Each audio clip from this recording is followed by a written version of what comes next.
एक भागवतिक जो मार्ग है, इसमें जैसे नए नए चलना शुरू हुए, बाहर से आए, अभी क्या हुआ कि विपरीत शरीर वालों का संग हो गया। अभी तो अच्छा लग रहा है कि दोनों बढ़िया वृंदावन जा रहे हैं और फिर नाम जप कर रहे हैं, पर बाद में धीरे धीरे क्योंकि वृत्तियां काबू में नहीं है, बाद में फिर महाराज जी कुसंग का रूप धारण कर लेती हैं, ऐसा राय।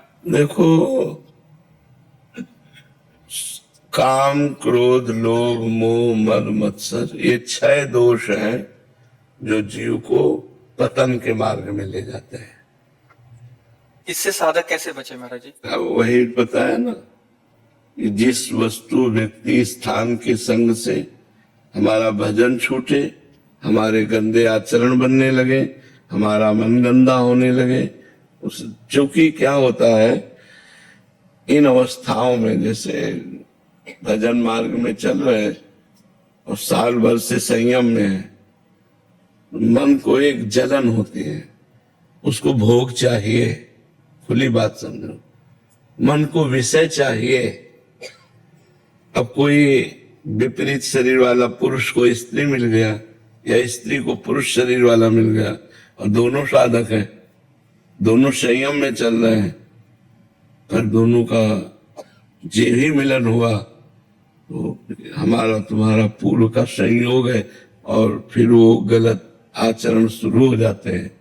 तो हमें लगता है कि इसीलिए गुरु आज्ञा में रहना अनिवार्य है, गुरुजनों की आज्ञा में रह करके कि अगर ऐसा है कि भगवान का हमारा आपका संयोग है तो चलो गुरु जी के पास और उनसे हाँ करवा दो। तब तो गुरु से चल तो भाग जाएगा, भी कोई साथ थोड़ी आएगा। फिर ऐसे क्या है कि मीठी मीठी बातें करके हम लोग आपस में भ्रष्ट हो जाते हैं और फिर जब साल 6 महीना बाद कटुता पैदा होती तो फिर अलग अलग होकर एक दूसरे की निंदा करने लगे। फिर साल 6 महीना रहे तो फिर वो याद आने लगता है विषय सेवन, जहां विषय सेवन याद आया फिर वो काम जगा, फिर दूसरा कोई मिल गया, फिर भ्रष्ट हो गया। ऐसे जन्म के जन्म हम गंवाते चले आ रहे हैं। बहुत मिठास है सोचने में, ध्यायतो विषयान पुंसान संगास्तेषुपजायते संगात संजायते कामा। ये बात बहुत समझनी साधक साधिकाओं को कि अगर आप वास्तविक भगवत प्राप्ति करना चाहते हैं और विपरीत शरीर का संग करेंगे, स्त्री शरीर का संग पुरुष शरीर, पुरुष शरीर का स्त्री शरीर, तो बचना असंभव है। चाहे जितनी कसम खा लो और चाहे जितनी पवित्रता से रहने का नियम ले लो, बच नहीं सकते। आज नहीं तो कल, कल नहीं तो परसों आप भ्रष्ट ही हो जाएंगे। अगर स्त्री शरीर को आजीवन ब्रह्मचर्य रहना है तो ऐसे कथा सत्संग आदि की बात अलग है, अपने वास में, निवास में प्रवेश नहीं होना चाहिए।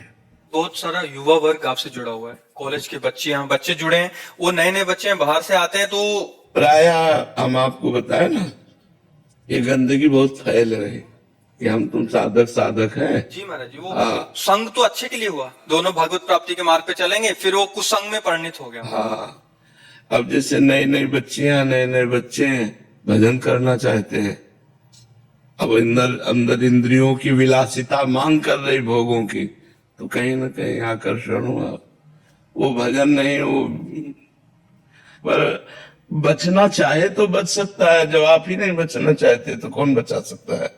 जब आप ही भ्रष्ट होना चाहते हैं, बिल्कुल लकीर खींच दे और भगवान का भरोसा रखे, भजन करे तो बच जाए। नहीं तो मन बहुत बेईमान है ना, वो ऐसे राजी कर देता है कि यार कुछ तो है जो संसार आसक्त है, इसमें साधक सोचता है और मेरा मन लालायत, एक बार देख लेते हैं, और एक बार गया कि ऐसा दलदल है, निकल पाना बड़ा कठिन होता है। तो हमें लगता है जिसके संग से हमारी इंद्री, हमारा मन भगवान से विमुख होकर भोगों की तरफ जाए, वो सीधा कुसंग है, कोई भी हो। मन बड़ा बलवान है, जब तक भगवत प्राप्ति नहीं हो जाती तब तक ये भ्रष्ट कर सकता है, चाहे 50 वर्ष का हो चाहे 80 वर्ष का हो, ये कुछ इससे फर्क नहीं पड़ता। मन में कोई फर्क नहीं पड़ता, चाहे वो 80 वर्ष का वृद्ध हो, वो भ्रष्ट आचरण की तरफ चेष्टा करेगा। जब तक मन भगवदाकार नहीं हो जाता, मन ब्रह्म साक्षात्कार नहीं कर लेता, तब तक ये सब हालत बनी रहेगी। और ये बहुतायत होगा। बहुतायत इसलिए होगा कि इंद्रियों को रोकना और मन को रोकना बहुत कठिन है।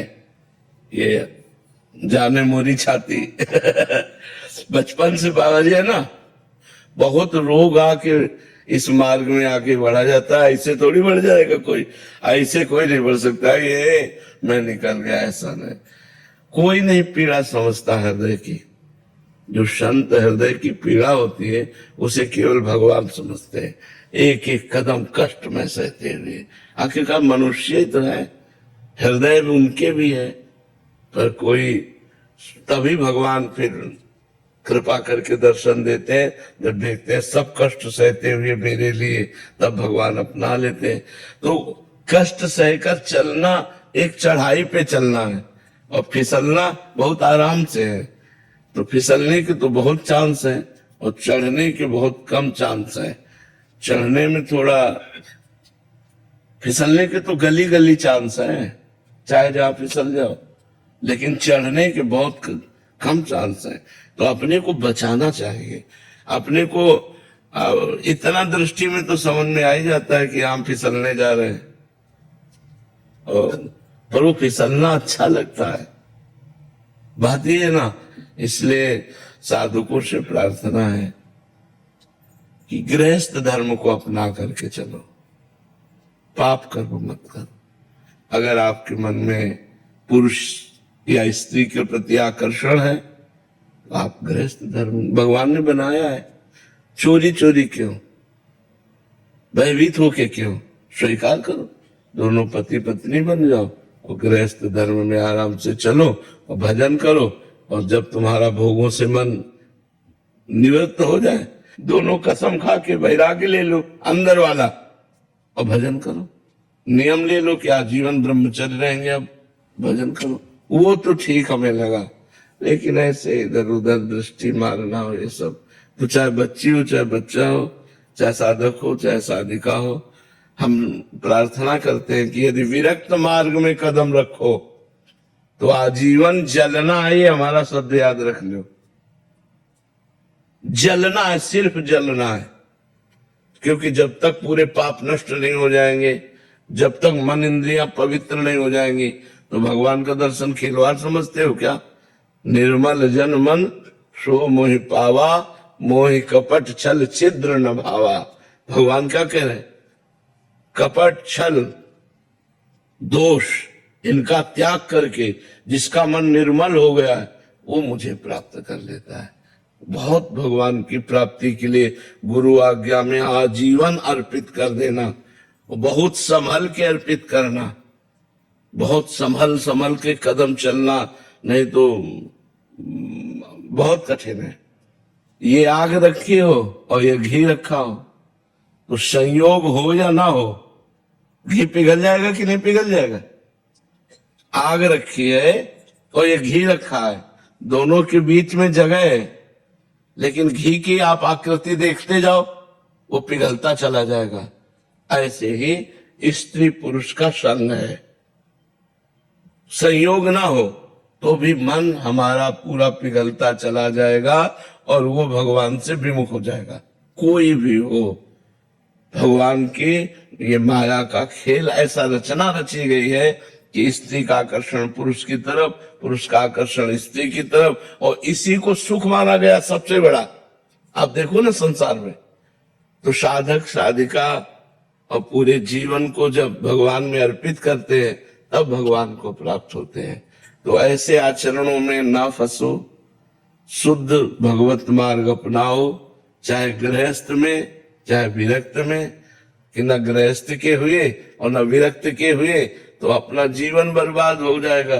फिर व्यभिचार से ठीक नहीं रहता, पर है बहुत बलवान, ये ऐसा मत समझो कि मतलब बड़े बड़े ज्ञानियों को भी भ्रष्ट कर दे भगवान की ऐसी दुरंत माया है।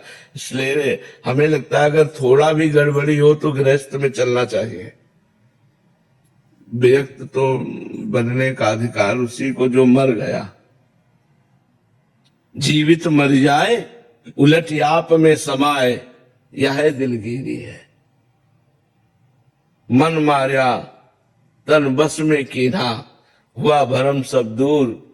बाहर से कछु दिखत नाही, अंदर चमके नूर। आपो त्याग जगत में बैठे, नहीं किसी से काम। उनमें तो कछु अंतर ना है, संत कहो चाहे राम। वो बात एक बहुत अलग है। तो बहुत संभल के चले। नहीं आए थे हरिभजनन का, औंटे लाख कपास। एक उदाहरण में बताते हैं। एक कंचन एक कामनी, ये लांबी तलवार। आए थे हरिभजन का और बीचे लिंगी मार, बीच में ही काट के गिरा दिया।